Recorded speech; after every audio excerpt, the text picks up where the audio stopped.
Hello everyone, तो स्वागत है आपका हमारे नए वीडियो में। और इस वीडियो में हम बात करने वाले हैं बैट इक्वेशन के ऊपर। बैट इक्वेशन फिजिकल केमिस्ट्री की एक इक्वेशन है। ये वो वाला बैट नहीं है शर्त लगाने वाला। एक बैट वो भी होता है, BAT बैट होता है, जिसका मतलब होता है चमगादड़, बैटमैन। एक बैट यानी बल्ला भी होता है, पर वो नहीं है। ये BET बैट है। बैट का मतलब ये साइंटिस्ट के नाम है। आगे आपको पता चलेगा इसको जब मैं इलॉबरेट करूँगा। तो ये फिजिकल केमिस्ट्री की बड़ी ही इम्पोर्टेंट इक्वेशन है रिलेटेड टू एड्जॉर्प्शन। इसका मतलब हम एड्जॉर्प्शन के बारे में पढ़ने वाले हैं, एड्जॉर्प्शन आइसोथर्म के बारे में पढ़ने वाले हैं। तो इसको ध्यान से समझिए, ये बहुत काम आने वाला है। तो आइए शुरू करते हैं बैट इक्वेशन। सबसे पहले बैट इक्वेशन का इंट्रोडक्शन हम देख लेते हैं। बैट का मतलब है ब्रोनर, एमेट, टेलर। ये तीनों साइंटिस्ट के नाम है, ब्रोनर, एमेट, टेलर। इन्होंने सरफेस एरिया एनालिसिस पर काम किया था और गैस एड्सॉर्प्शन यानी नाइट्रोजन एड्सॉर्प्शन के बारे में बताया था। नाइट्रोजन का एड्सॉर्प्शन कहाँ होगा? सॉलिड की सरफेस पर होगा। सॉलिड की सरफेस पर जब नाइट्रोजन या गैस का एड्सॉर्प्शन होता है तो वो किस तरह से बिहेव करता है, इसके ऊपर इन्होंने कॉन्सेप्ट दिया, जिसको हमने बैट इक्वेशन कहा। बैट में बी जो ब्रोनर है, ई एमेट है और टी टेलर है। यानी Stephen Brunauer, Paul Hugh Emmett और एडवर्ड टेलर ये साइंटिस्ट थे जिन्होंने इस इक्वेशन के बारे में बताया। ये जो इक्वेशन है सरफेस एरिया और पोर साइज, यानी सॉलिड के अंदर छोटे छोटे पोर्स होते हैं, छोटे भी हो सकते हैं, बड़े भी हो सकते हैं। तो ये पोर साइज के मेजरमेंट को ये बताते हैं, पोर साइज के डिस्ट्रीब्यूशन के मेजरमेंट को ये बताते हैं। बेड थ्योरी जो है वो आइडियल और एक्चुअल एनालिसिस को डिविएट करती है कि आइडियल में क्या सिचुएशन है और एक्चुअल एनालिसिस कैसे होगा। बेड थ्योरी फिजिकल एड्सॉर्प्शन को एक्सप्लेन करती है, जो कि गैस के मॉलिक्यूल सॉलिड सरफेस पर फिजिकल एड्सॉर्प्शन करेंगे। अब यहाँ पे टर्म यूज हो रही है एड्सॉर्प्शन। तो एड्सॉर्प्शन का मतलब क्या होता है? अधिशोषण। अधिशोषण का मतलब ये सिर्फ सरफेस पर ही चिपके रहते हैं, ये उस बॉडी के अंदर नहीं जाते हैं, एंटर नहीं करते। जैसे कि एग्जाम्पल के तौर पे अगर एड्सॉर्प्शन का एग्जाम्पल देखना है तो एक चौक लें, उस चौक को इंक में डुबो दें, थोड़ी देर बाद बाहर निकाल लें और बाहर निकाल के जब चौक को आप ब्रेक करेंगे, तोड़ेंगे, तो आप देखेंगे चौक बाहर से तो ब्लू है क्योंकि ब्लू इंक में डूबी थी। चौक बाहर से तो ब्लू है लेकिन अंदर से अभी भी वाइट है। तो इसको हम बोलेंगे एड्सॉर्प्शन। एब्जॉर्प्शन में क्या होता कि चौक पूरी अंदर तक ब्लू हो जाती, यानी इंक के मॉलिक्यूल अंदर तक प्रवेश कर जाते हैं, उसको बोलते हैं एब्जॉर्प्शन। तो ये अधिशोषण है, अवशोषण नहीं है। अवशोषण को एब्जॉर्प्शन कहा जाता है, एडजॉर्प्शन का मतलब अधिशोषण होता है। तो यहाँ पे गैस के मॉलिक्यूल सॉलिड की सरफेस पर अधिशोषित होते हैं, एड्सॉर्ब होते हैं। और इस बेट थ्योरी के द्वारा उन एड्सॉर्ब्ड मॉलिक्यूल का एनालिसिस किया जाता है टेक्निक के थ्रू, और स्पेसिफिक सरफेस एरिया मटेरियल का निकाला जाता है। 1938 में स्टीफन ब्रोनर, हॉल हग एमेट और एडवर्ड टेलर द्वारा एक बेड थ्योरी पर एक जर्नल में आर्टिकल पब्लिश किया गया था। उसके बाद ये बेड थ्योरी काफ़ी पॉपुलर हो गई। बेड थ्योरी का जो कॉन्सेप्ट है ये लॉन्गमूर की थ्योरी का एक्सटेंशन है। लॉन्गमूर की थ्योरी में क्या होता है, ये मोनोलेयर मॉलिक्यूलर एड्सॉर्प्शन को बताता है, जबकि यहाँ पे ये मल्टी लेयर एड्सॉर्प्शन को बताता है, जिसमें कुछ हाइपोथेसिस काम करती है। जिसमें पहली हाइपोथेसिस है कि गैस के मॉलिक्यूल फिजिकली सॉलिड पर एड्सॉर्ब कर ले जाते हैं लेयर के फॉर्म में। ये लेयर इन्फिनाइट हो सकती है, एक दो तीन चार इन्फिनाइट लेयर्स हो सकती है। किसकी? गैस की, गैस के मॉलिक्यूल्स की सॉलिड के ऊपर। दूसरा, लैंगमूर थ्योरी हर एक लेयर पर अप्लाई होगी, यानी लैंगमूर थ्योरी जो है सिंगल लेयर पर अप्लाई होती है, तो हर एक लेयर पर ये थ्योरी अप्लाई होगी। यदि बेसिक प्रिंसिपल की बात की जाए तो इस डायग्राम में आप देखेंगे कि अगर हम आइडियल गैस इक्वेशन की बात करें तो आइडियल गैस इक्वेशन होती है PV इक्वल्स टू NRT। अब यदि ये सॉलिड की सरफेस है, सॉलिड की सरफेस जनरली रफ सरफेस होती है, एकदम प्लेन सरफेस नहीं मिलेगी।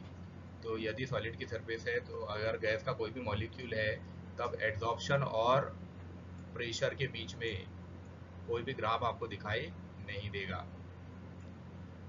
लेकिन जैसे ही नाइट्रोजन गैस के मॉलिक्यूल सरफेस पर एड्जॉर्ब होते हैं तब कर्व दिखना शुरू हो जाता है बिटवीन एड्जॉर्प्शन एंड प्रेशर। और सेचुरेटेड नाइट्रोजन गैस के मॉलिक्यूल इस तरह से सॉलिड की सरफेस पर रहेंगे। इसका मतलब इन्होंने डबल या ट्रिपल लेयर फॉर्म कर ली है। उस हिसाब से आइसोथर्म काम करेगा इस पर। तब यहाँ पे इसका जो ग्राफ है कुछ डिफरेंट टाइप का आपको दिखाई देगा। इस तरह से इस डायग्राम के थ्रू आप देख सकते हैं कि जब अगर आइडियल इक्वेशन है, अगर आइडियल कंडीशन है, तो सरफेस के साथ क्या हो सकता है। लेकिन यदि एक्चुअल कंडीशन की हम बात करेंगे तो एक्चुअल कंडीशन में क्या होगा कि जब तक गैस के मॉलिक्यूल सरफेस पर नहीं स्टिक करेंगे कोई भी प्रोसेस नहीं होगी। सबसे पहले मोनो लेयर का फॉर्मेशन होगा जब गैस के मॉलिक्यूल सरफेस पर स्टिक करेंगे यानी एडजॉर्ब करेंगे और गैस के मॉलिक्यूल एक दूसरे के साथ क्लम्प कर जाएंगे। फिर मल्टी लेयर बनेगी, उस लेयर के ऊपर एक दूसरी लेयर का फॉर्मेशन होगा और गैस के मॉलिक्यूल एक दूसरे के साथ जुड़ते जाएंगे। फिर भी कुछ पोर्स ऐसे रहेंगे जो कि भर नहीं पाएंगे, फिल नहीं हो पाएंगे। कुछ पोर्स तो फिल हो जाएंगे लेकिन कुछ पोर फिर भी फिल नहीं हो पाएंगे। तो बैट बेसिकली क्या है, लैंगमूर मॉडल का एक्सटेंशन है। लैंगमूर ने मोनो लेयर के बारे में बताया था, बैट ने मल्टीपल लेयर्स के बारे में बताया। इसके अंदर हम एड्जॉर्प्शन प्रोसेस का काइनेटिक बिहेवियर देखते हैं और साथ ही एड्जॉर्प्शन जो है डिसऑप्शन के रेट के किस तरह से रिलेट करता है इसको भी देखते हैं। तो यहाँ हम देखते हैं कि जो एड्जॉर्प्शन का रेट होता है वो डिसऑप्शन के रेट के इक्वल होता है। एड्जॉर्प्शन की जो हीट होती है, हीट ऑफ एब्जॉर्प्शन जो होता है वो कांस्टेंट होता है और डिग्री ऑफ कवरेज के हिसाब से अनचेंज रहता है। इसलिए यहाँ पे हम आइसोथर्म की बात करते हैं जहाँ पे कि टेम्परेचर कांस्टेंट होता है, एक समान होता है। अगर इसके कुछ एजम्पशन हम देखेंगे तो गैस मॉलिक्यूल जो होते हैं वो आइडियली बिहेव करते हैं। अगर ऐसा करेंगे तो वो एक ही लेयर बना पाएंगे और सभी पूरा जो सॉलिड की सरफेस है वो सभी तरह से इक्वल गैस के मॉलिक्यूल से भर जाएगी, जबकि ऐसा होता नहीं है। एड्जॉर्बेट एड्जॉर्बेट के बीच में इंटरेक्शन नहीं होगा, जबकि वहाँ एड्जॉर्बेट और एड्जॉर्बेट के बीच में इंटरेक्शन होता है। एड्जॉर्बेट मॉलिक्यूल इज इमोबाइल, जबकि एड्जॉर्बेट के मॉलिक्यूल क्या होते हैं, मोबाइल होते हैं, वो इधर उधर जा सकते हैं। तो ये तो अजम्पशन हो गया। बैट थ्योरी क्या बोलती है कि बैट थ्योरी बोलती है कि होमोजेनियस सरफेस होना चाहिए, एक जैसा सरफेस होना चाहिए सॉलिड का, जो कि होता नहीं है। मॉलिक्यूल्स के बीच में कोई भी इंटरेक्शन नहीं होना चाहिए। अपर मोस्ट लेयर जो रहेगी, सबसे ऊपर वाली जो लेयर रहेगी वो वेपर फेज के साथ इक्विलिब्रियम में होनी चाहिए। पहली और सबसे ऊपर वाली जो लेयर है वो हीट एब्जॉर्प्शन करना चाहिए उनको। सभी सरफेस साइड्स जो होगी वो सेम एड्जॉर्प्शन एनर्जी लिए हुए होना चाहिए एड्जॉर्बेट के साथ। एड्जॉर्प्शन जो है वो इन्फिनाइट लेयर तक होता रहना चाहिए। एड्जॉर्बेट की सरफेस के ऊपर एड्जॉर्प्शन जो है इन्फिनाइट लेयर तक होता रहना चाहिए, ये बेट थ्योरी बोल रही है। और थ्योरी जो है हर एक लेयर पर अप्लाई हो सकेगी, कर पाएंगे।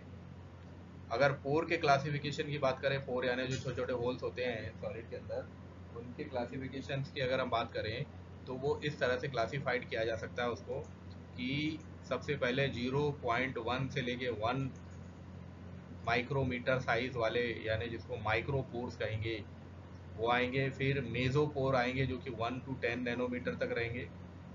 फिर 10 to 100 बल्कि 1000 माइक्रोमीटर तक जो रहेंगे वो मैक्रो पोर्स रहेंगे यानी बड़े पोर्स रहेंगे। तो इस तरह से पोर का जो साइज है, मैक्रो पोर्स का साइज सबसे ज़्यादा रहेगा, मतलब इनका सरफेस एरिया सबसे ज़्यादा रहेगा। तो इस तरह से पोर्स के क्लासिफिकेशन किए जा सकते हैं।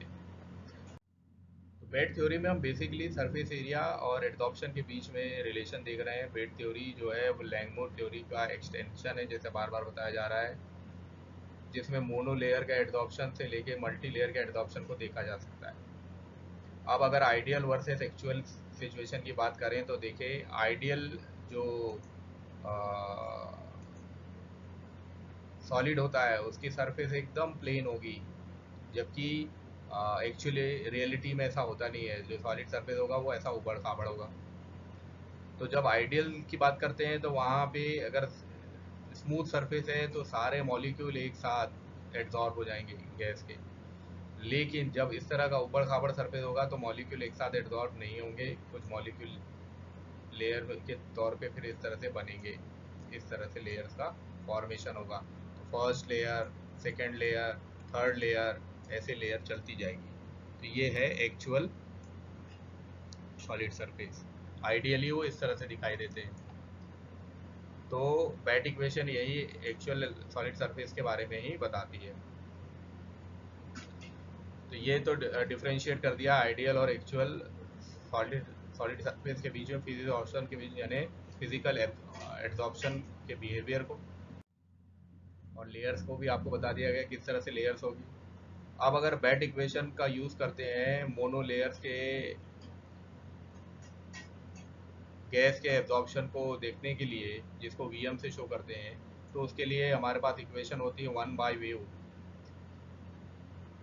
1/न्यू P not by P -1 equals to C -1 divide by V M सी।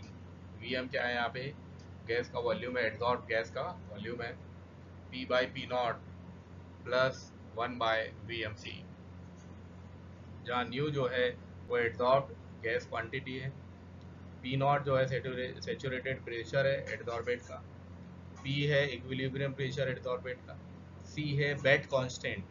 सी यहाँ पे जो होता है, ये अपना सी, ये जो है ये कहलाता है बेड कांस्टेंट, जिसको एक्सटेंड कर सकते हैं EXP E1 माइनस EL/RT से।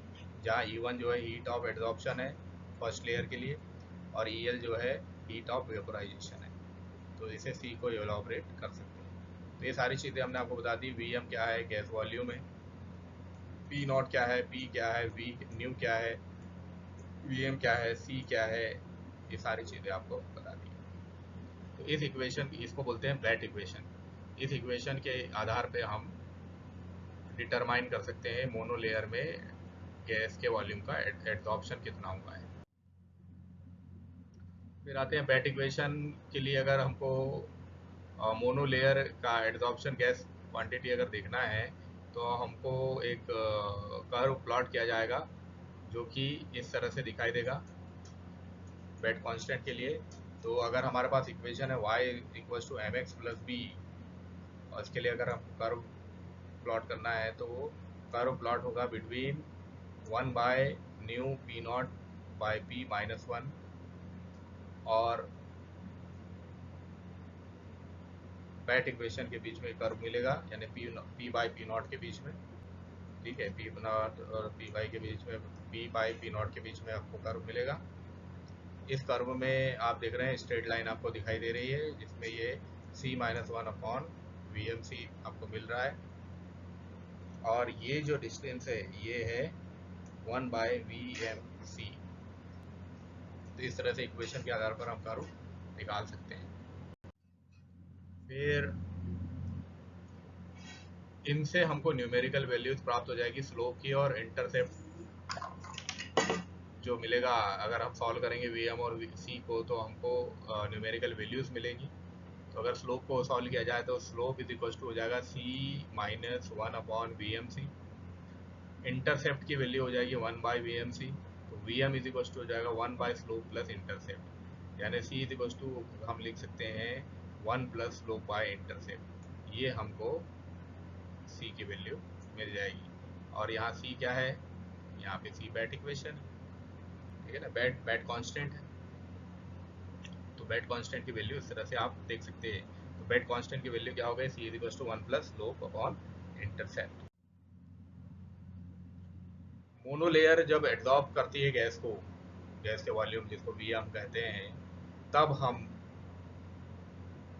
टोटल और स्पेसिफिक, यानी जो हमारा सॉलिड है, जो हमारा सॉलिड सरफेस है, उसका टोटल और स्पेसिफिक सरफेस एरिया हम निकाल सकते हैं। उसके लिए फॉर्मूला हो जाता है S T is equal to nu M N S upon V. S T यहाँ पे टोटल सरफेस एरिया है सिंपल मटेरियल का, वी एम जो है मोनोलेयर एड्जॉर्ब गैस वॉल्यूम है, एन एवोगेड्रोस नंबर है जिसकी वैल्यू 6.023 इंटू 10⁻23 मोल होती है, S cross section area of adsorb gas molecule है, V molar volume of adsorb gas है। तब हम लिख सकते हैं S bet is equal to S T upon A, और इसके बाद यूनिट इसकी लिखी हुई है M square upon G gram. तो एस बेट का मतलब क्या हुआ, स्पेसिफिक सरफेस एरिया, और ए का मतलब क्या हुआ, मास ऑफ सैंपल।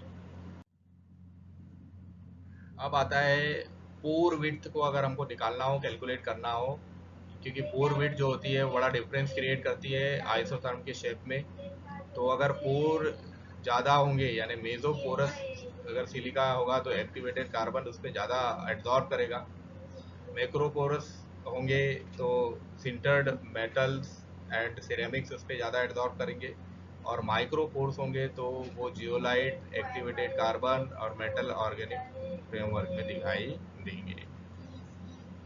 तो मेसोपोर जो होते हैं, मेसोपोरस सिलिका में मिलता है और एक्टिवेटेड कार्बन में मिलता है, और माइक्रोपोरस जो होते हैं वो जियोलाइट, एक्टिवेटेड कार्बन और मेटल ऑर्गेनिक फ्रेमवर्क में मिलेंगे, जबकि मैक्रोपोर्स जो रहेंगे जिसकी विड्थ 50 nm से नैनोमीटर से ज़्यादा होगी, वो सिंटर्ड मेटल एंड सिरेमिक्स में मिलेंगे। ज़्यादातर जो बेड थ्योरी है वो टाइप 2, टाइप 4 आइसोथर्म और टाइप 1 पर एप्लीकेबल होती है। टाइप 1 पर बहुत प्रिकॉशसली इसको अप्लाई किया जाता है। तो ये जो ग्राफ प्लॉट है between amount of adsorbent upon relative pressure के बीच में ये ग्राफ प्लॉट किया गया है। इसमें 6 आइसोथर्म दिए हुए हैं। आइसोथर्म का मतलब मैंने बताया आपको, आइसो का मतलब एक जैसा, थर्म का मतलब टेम्परेचर, जहाँ पे टेम्परेचर एक जैसा हो। तो 6 आइसोथर्म है। पहला आइसोथर्म जो कि माइक्रोपोरस के लिए है, जिसपे कि बेट इक्वेशन काम करेगी, बेट थ्योरी काम करेगी। टाइप 2 मैक्रोपोरस के लिए भी बेट थ्योरी काम करेगी क्योंकि नॉन पोरस होगा। टाइप 3 के लिए नहीं काम कर पाएगी, टाइप 4 के लिए फिर काम करेगी, टाइप 5 के लिए काम नहीं कर पाएगी, टाइप 6 के लिए स्टेप वाइज मल्टी लेयर जो रहेगा इसमें भी ये काम करेगी। और इस तरह से इसके ग्राफ्स दिखाई देंगे, टाइप 1 का ग्राफ, टाइप 2 का ग्राफ, टाइप 3 का ग्राफ जहाँ बहुत कम काम हो रहा है, टाइप 4 का ग्राफ जहाँ ज़्यादा काम हो रहा है, टाइप 5 का ग्राफ और टाइप 6 का ग्राफ। तो हर एक में आप देख रहे हो कि ग्राफ्स जो हैं अलग अलग दिखाई दे रहे हैं। इसके बाद सिंपल सैंपल सेल जो होगा उसको किस तरह से इंसर्ट किया जाएगा और एक्सेस ऑफ मॉइस्चर को कैसे रिमूव किया जाएगा, तो ये इस तरह से ये एक इंस्ट्रूमेंट है जिसके अंदर ये सारी प्रोसेस की जाएगी सरफेस एरिया डिफाइन करने के लिए सॉलिड का। फिर बेड मेजरमेंट जो होता है इसमें कैलिब्रेशन की आवश्यकता होती है। तो इसमें नाइट्रोजन एडॉप्शन और डिसऑप्शन दोनों किया जाता है। तो इसके लिए स्टार्ट जो होता है इंटरनल कैलिब्रेशन के थ्रू ये स्टार्ट होता है, और फिर एड्जॉर्प्शन देखा जाता है और डिसऑप्शन भी देखा जाता है। एड्जॉर्प्शन के लिए आप देखेंगे कि आपको जो पीक्स हैं वो इस तरह से दिखाई देगी, और डिसऑप्शन के लिए इस तरह से उल्टी डायरेक्शन में पीक्स आपको दिखाई देगी। तो इस तरह से और ये जो पहली पीक है कैलिब्रेशन स्टार्टिंग को बताएगी। फिर लार्ज सरफेस एरिया वाले सैंपल जितने भी होंगे वो एड्जॉर्ब और डिसॉर्ब ज़्यादा करेंगे नाइट्रोजन को, यानी लार्ज सरफेस एरिया वाले ज़्यादा नाइट्रोजन को एड्जॉर्ब भी करेंगे और ज़्यादा डिसॉर्ब भी करेंगे। तब स्मॉल सरफेस एरिया वाले देखिए इस तरह से नाइट्रोजन को एब्जॉर्ब और डिसॉर्ब करेंगे, जबकि लार्ज सरफेस वाले इस तरह से एब्जॉर्ब करेंगे और इस तरह से डिसॉर्ब करेंगे। स्मॉल वाले इस तरह से कर रहे हैं, ये हो गया एड्जॉर्ब, ये हो गया डिसॉर्ब, छोटा छोटे लेवल पे, इस यहाँ बड़े लेवल पे हो रहा है। तो इस तरह से एड्सॉर्ब और डिसॉर्ब किया जाएगा। बैट मल्टीपल मेजरमेंट एग्जांपल्स के तौर पे हम देख सकते हैं कि अगर अलग अलग पॉइंट का हमको मेजरमेंट करना हो तो उसके लिए एड्सॉर्प्शन इस तरह से मिलेगा, डिसऑर्प्शन ऐसे मिलेगा फर्स्ट पॉइंट के लिए, सेकेंड पॉइंट के लिए एड्सॉर्प्शन ये मिलेगा, डिसऑर्प्शन ये मिलेगा, थर्ड पॉइंट के लिए एड्सॉर्प्शन कम हो गया है और डिसऑर्प्शन भी इक्वल ही है। तो यहाँ हम देख रहे हैं तीनों ही पोजीशन में जैसे जैसे पॉइंट बढ़ रहे हैं एड्सॉर्प्शन की वैल्यू कम होती जा रही है और डिस ऑप्शन बढ़ता जा रहा है, डिस ऑप्शन तो इक्वल ही है।